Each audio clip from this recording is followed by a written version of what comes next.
ሰላም የቻናል ቤተሰቦች፣ ዛሬ ደግሞ ወደ ጎን የሚያሰምር አንድ ፍላት ቲቪ እንዴት እንዳስተካከልኩ አሳያችኋለሁ። ተከታተሉኝ። እንግዲህ ቲቪው 24 ኢንች ጋራድ ነበረ። ጋራድ የሚል ብራንድ ነበር የነበረው።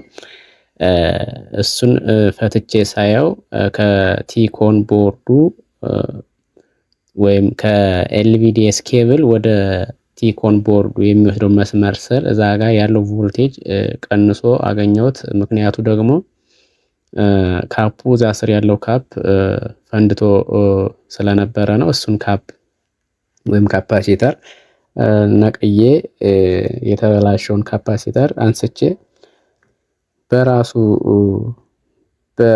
በስፔሲፊኬሽኑ መሰረት ከሌላ ቦርድ ላይ ከአሮጌ ቦርድ ላይ አንስቼ ቀይሬዋለሁ። ካፓሲተሩ 470 ማይክሮፋራድ በ25 ቮልት ነበረ። እሱ ካፓሲተር እንግዲህ በብዙ ቲቪዎች ላይ የሚገኝ ነው። በብዛት እናገኘዋለን። አጋጣሚ እኔ በእጄ ስላልነበረ ከሌላ ቦርድ ላይ ነው ያነሳሁት። እሱ ጋር ስላገኘሁት እሱን አንስቼ በዚህ መልኩ ቀይሬዋለሁ። ምናልባት ካፓሲተሩን በምትቀይሩ ሰዓት የራሱ ፖዚቲቭ እና ኔጌቲቭ ፖላራይዜሽን ስላለው እሱን ጥንቃቄ አድርገን ነው መቀየር ያለብን። ቦርዱ ላይ ምልክት አለው የራሱ ነጭ ስትራይፕ ያለበት ኔጌቲቭ ነው። ነጭ ያልሆነው ደግሞ ጥቁሩ ፖዚቲቭ ነውና፣ በእርግጥ ጥቁር ቦርዱ ላይ አያሳይም። ካፑ ላይ ጥቁር ሳይድ እና ነጭ ሳይድ ወይም ማይነስ ምልክት ስላለው በዛ መልኩ ማድረግ ይጠበቅብናል። ምናልባትም በቀጣይ እያንዳንዱን የቲቪ ቦርድ ኤሌክትሪካል ኮምፖነንትስ በአጠቃላይ ከፕራይመሪ ሰከንዳሪ እና አንዳንድ ሴክሽኖችን በዝርዝር ምን አይነት ባህሪ ያላቸው ምን አይነት ጥቅም ይሰጡናል የሚለውን ነገር በስፋት ያሳያቸዋለሁ። በዚህኛው ቪዲዮ ግን ለማሳየት የፈለኩት ምናልባትም ቀረጻው አልፎ አልፎ ስለተቀረጸ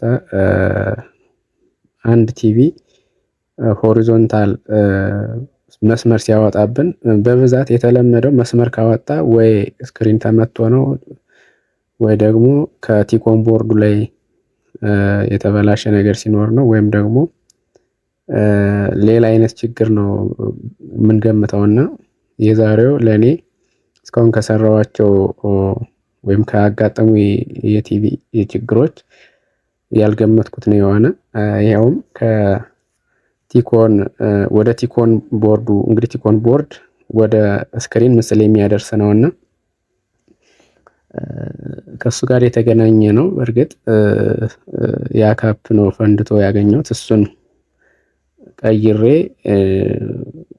እንደገና ገጥሜዋለሁ።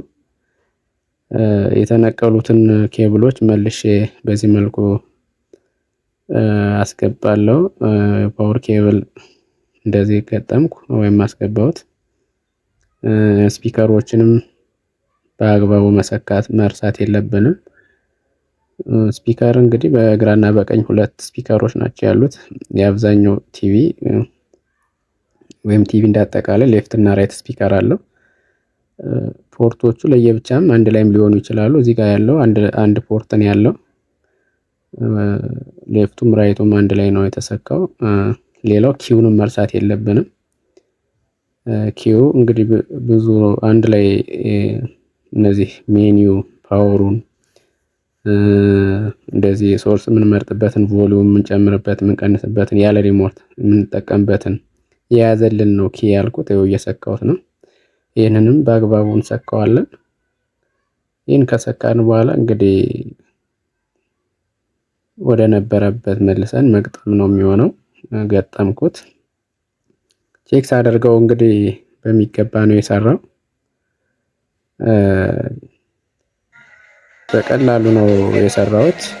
ጊዜም አልወሰደብኝም። እንደው አንድ ሰዓት ራሱ የወሰደ ጊዜ አልነበረም።